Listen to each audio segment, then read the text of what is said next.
Hello and welcome, my name is Talen, I'm from RIT CSGO, and in today's CSL training video I'm going to be going over with you what an efficient entry fragger looks like, and how to counter an efficient entry fragger on your CT side. Now real quick before we get into things, I want to cover just what exactly an entry fragger is. Entry fraggers are the players who will be going out first in executes that their team makes on T side. Their job is essentially to pop out wide and get the first kill, aka the entry. Entry fraggers typically are an underappreciated role, and not a lot of players like to do them because of the other aspect of entry fraggers is that they die a lot. The reason why they die a lot is because entry fraggers are pushing in, trying to clear a lot of angles and take map control for their team. This causes them to be put into more aim duels than any other player, and therefore have a chance of losing those aim duels. Now, example of what an entry fragger looks like right now in the pro scene would be a player known as Apex, who currently plays for Team G2. Apex is one of those players who G2 continuously will send out to get that first entry frag as he pushes and try to take control of the map for his team. His team, of course, then follows behind him, supports him effectively, and takes control and secures the parts of the map that he's cleared for them. Eventually, hopefully, clearing a site, planting the bomb, and then playing for a retake. Now, there's some qualities to look for when you're picking the entry fragger on your team. And it's not actually one of those roles that a lot of people would think require some of these traits. An entry fragger, more importantly than anything else, has to have the calm acceptance of being killed when they go out and die. And that kind of sounds a little bit morbid, but there's a general reason why this happens, and that's because entry fraggers are gonna die a lot. If an entry fragger can't accept that they're going to be pushing out into a site and play too passively, they're not any use to as an entry fragger, and will essentially be forcing their team into situations where if they had peaked aggressively and taken more aggressive fights, they were more likely to be traded. They also need solid game sense. Essentially, entry fraggers are glorified guess and checkers. They're coming out into sites, and based off information they know from the play, the way their opponent plays, or from just general knowledge of the game, they're checking certain spots, and they can tend to be wrong. But the more better game sense they have, the less likely they are going to be wrong, or maybe the more preparation that your team has on strats. They also have to have really good communication. One of the things that entry fraggers have to do when they die is communicate where they died from, because more often than not, teams will have their second frag be the player with better aim, and if that player can know where his opponents are, he's more likely to be able to ensure his team a trade frag. So entry fraggers need able to be quickly die, take control of their emotions that they did die, and be able to say where they were. So for example, for a Dust 2 right here, if the support player were to toss a flash and the entry fragger comes out, and he dies from car, he needs to be effectively relay that information to a second frag of where his opponent is, so that the second frag can focus his crosshair, focus his attention right here, get the trade frag, and then continue the job of the entry fragger. Trading 1-for-1 on T side is a very huge advantage, because essentially with the other players behind them, they're going to be pushing in at most maybe 2 other players, and it being a 4v2, essentially allowing bomb plant and grabbing map control and potentially winning the round. Entry fraggers have to be huge role-centered players as well. You don't necessarily want your most flexible player to be your entry fragger, as that is often a waste of resources. You want one of your players who are more dedicated and have a more set in stone play style. They don't like to change things up very often, but they like to do what they know how to do, and they do it very, very well. All entry fraggers who have come to any fame and when they were successful entry fraggers are entry fraggers who, what they did when they came out into certain parts of the site, they were famous for. One of the most specific examples, going back to Apex, is actually not entry fragging on T side, but entry fragging on CT side. Apex used to be very known on Dust 2 for just pushing up middle and getting this premier kill and falling back with a team with only very little support. Entry fraggers know what they like to do, and they do it very, very well. And these are the type of players you want to be picking, because with you want your more flexible players or your more team-oriented players on other roles where they can be more effective there. Now, what exactly does a successful entry look like? There's a misconception that a successful entry will be the person who comes into sites and get 4 kills. Well, yes, that's an effective entry, and the person who is doing this is basically effective entry fragging. That may be more on the other team not being at the same skill level as this player, or the other team, your team basically picking the correct strat to the way they play, or just an insane moment for that player comes out. Effective entry fragging does not always include an entry kill, which is kind of odd to think about considering it's called entry fragging or entry killing essentially. And that becomes down to the way team dynamics work.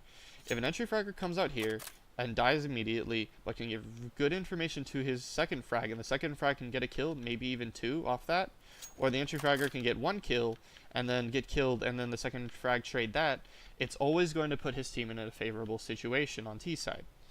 Entry fraggers are not always required to get the first kill, but it's a lot better. However, one thing to note about successful entry frags, and it comes from this fact that they're okay with dying and okay with not getting kills, is that they don't overextend. One of the worst things an entry fragger can do is put them in a situation where they are overextended and unable to be traded. If the second frag cannot physically hit a shot to trade the entry fragger, they've overextended themselves and given a free pick to the CTs, and therefore put their team in a detrimental 5v4 when they're pushed out and maybe already exposed. An example of this would be if a CT plays this position right here, and the entry is right here to try and fight him, but the second frag is only right here. There's no way for that second frag to hit that shot and trade the entry in time, and the CT can hide, and the Ts are put in an awkward situation. However, one of the things I also think needs to be added and talked about when entry fraggers are important to their teams is how effective they are when they are dead. Now, that sounds a little bit weird, considering that once most players die, they're basically out of the game. However, when using programs like TeamSpeak or Discord, your entry fraggers can still talk to their teammates. And as long as they're not backseat gaming or overcalling, if an entry fragger can support his teammates by relaying important information that maybe is not noticed, or giving good encouragement to their team, or giving good instructions, they can almost be as effective as a second IGL. This is why Freakazoid on Cloud9 was so successful when Cloud9 made their epic run, is because when Cloud9 would push out and Freakazoid would die, Freakazoid still remained as an out-of-game leader and remained there as an emotional support for the players that he was talking to. He made sure that Nothing, Shroud, and Skadoodle all had the confidence to continue pushing and following the plan. You will notice this if you listen to any of their comms that are recorded on the TeamSpeak POVs from the events they attended. Now, there's a couple of misconceptions I want to clear up about entry fraggers when you're considering should you be an entry fragger. It's undoubtedly your team needs an entry fragger. They have to be in your team. But if you're going to be an entry fragger yourself and practice this, there's some misconceptions I feel I need to answer. Carry push players, like I mentioned earlier, who get 4 or 5 kills, are not entry fraggers. They are overskilled players who are really good at, outskilling their opponent, but most likely when they meet players of their exact same skill level, they're going to hit a brick wall. It's why main players who everybody sees get, 30, 40 bombs and pugs, when they have to play league matches against higher players and try to play that same aggressive playstyle, they get shut down. It's because you can't be this carry push player when your opponent is just as smart as you. You can be this carry push player when your opponent's not as good as you, and that's normally when you see teams steamroll other teams. That's when these entries normally, quote-unquote entries, show themselves. Pushing into sites also do not make you an entry fragger. In your pugs and matchmaking, if you sometimes find yourself going, well, I'm going to push now, and I'm going to entry frag, and your team is not there to support you, or even in the league matches where you push out an entry frag, you're not an entry fragger. You're maybe trying to get an entry kill or an opening frag, but if anything, you're an idiot. You need to be playing with your team and working together to secure map control. Entry fraggers are role players and team-oriented players at the end of the day, and unless you involve your team in any of your plays, you're not essentially an entry fragger. You're just a fragger who wants to push and get kills, which is not completely a bad thing, but being aware that you're not necessarily playing a role for your team if that's what you're doing. You're getting picks for your team, which is still just as good in some instances. There also can be more than one entry in place. So let's say we were having an entry where we were doing a split on our team, where we had 3 players coming up cat and 2 players going up long. The support being over here with the cat player, the second frag, dedicated second frag entry here, the op and the lurker going out long late. When the op and the lurker are coming out onto long, they essentially have an entry fragger amongst them. The entry fragger being either the opper or the lurker who is ever coming out first, and they should be supporting each other appropriately. There should be in a lot of team dynamics someone who's dedicated to be the entry fragger when the entry fragger is dead, or when the entry fragger simply is not at that part of the map. And these players don't necessarily have to be good at it, but they have to be aware of what their role is on the team, and when these situations require them to step up and be the one to come out, take the first fight, and most likely possibly die. Now, for entries to be successful, there's the really huge part of their success will come from their team behind them. Entry fraggers, like I said earlier, are successful in their fulfilling their role even when they're the first ones to come out and die. If a second frag does not properly trade an entry fragger, even if their entry plays correctly, then there's no point of the entry entering at all. If there is no support flare tossing flashes and ensuring that his teammates can get out and further in the first place and peek wide, then there's, it's no point for the entry to be doing anything else. There's not an in-game leader calling correct strats and designing plays in which the entry fragger can do his job easily, like as simple as making sure there's a molly in the middle of sight so the entry fragger doesn't have to worry about it when it comes out. Then the entry fragger's job is harder and they will be a lot less successful. Entry fraggers are the players that you can normally be the gauge of health on good teams. If an entry fragger is doing well on a good team, normally going exactly 1.0 KDs, you know that a team most likely, if they're winning games, is being very successful. If an entry fragger is going negative, but the team's still getting kills, that's still a successful entry fragger, and that's still a successful team. And wins are way more important to entries, and winning sites and taking things and putting their teams in better situations than it is just simply getting kills.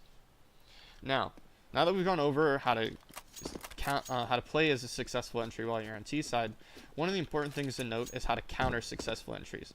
So entries, when they're successful, are players of habit and players who are really good at doing what they do. And CTs will find effectiveness in countering entries when they play spots that play off entries doing what they like to do and what they know how to do best. Now, what do I mean by this? Essentially, CTs who are countering effective entries set up ambushes for the entries in which the entries are coming into positions and their locations are either unknown to the entry until it's too late, or they're in spots that the entry just does not simply check often, or they're coming into crossfires. A good example of this on Cat would be playing positions like right here. Right here is an off angle that while the T is coming out, the CT is on an off angle and can get a free kill and hide. Another good example of this that's often played by operas is right here. The entry, when he first comes out of this angle, is going to be fighting the guy in sight. While in the off angle, the opera can get the initial kill and hide, and deny that second frag from getting even a chance of doing anything. Shutting down the entry fragger will often have to include shutting down the second frag.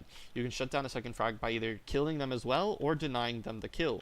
This completely stops a lot of teams in their tracks and forces them to have to completely scrap the strat that they were doing or go into it very messily and try to make something out of nothing. However, there's a lot of ways to counter effective entries that require teamwork as well, and I was talking about earlier with crossfiring, but also flashing for your teammates. One of the strats that I know Astralis and G2, when they had Smiths on the roster, like to do was have Smiths post up on the initial angle and take the first fight with the entry fragger. But Smiths wasn't really expecting to take the first kill. In fact, a lot of the times he did because he was very good at this spot. But what he was really trying to do is draw attention for his teammate who was hit in sight. Once he would take this first shot, kill or not, he'd fall back and toss a flash. The teammate then on site would pop out, kill the entry fragger or kill the second frag who's trying to trade. A lot of the plays in countering effective entry fragging requires players on CT side to be working in teams of 2. However, if you are working solo and trying to counter effective entry fraggers, a good way to counter someone who's entering your team a lot is by playing one and dones. Now, just what exactly is a one and done? A one and done is a spot where you are essentially exposed to that second frag, but you're there to get the initial kill. And the only times in CT side where you really want to be playing spots like this is when you have a man advantage. For example, playing on these barrels right here where it's impossible for you to be sprayed any other part than your head, you might kill the entry when he's first coming out. It's highly likely that the entry is going to relay the information where you are and the second frag is just going to pop up and take you down. But if you already had a man advantage, let's say even just as simply a 5v4, the Ts are now down to 3 and your CTs have 4, and this T's are now even spread more thin, and now it's requiring the support or the lurk to cancel their lurk and come play with the team, essentially allowing rotates to happen faster, and you've also collected serious information for your team. Entry fragging is probably one of the hardest things to do in CounterStrike, and effectively countering them is also one of the hardest things to do as well. But with practice, teamwork, and dedication to the role and to figuring out situations, entry fragging can be one of the most fun and one of the most enjoyable experiences of part of CounterStrike. I hope you enjoyed this video. Please follow us at esportsrat.com or at RAT Esports on Twitter. Thank you for your time, and you all have a wonderful day.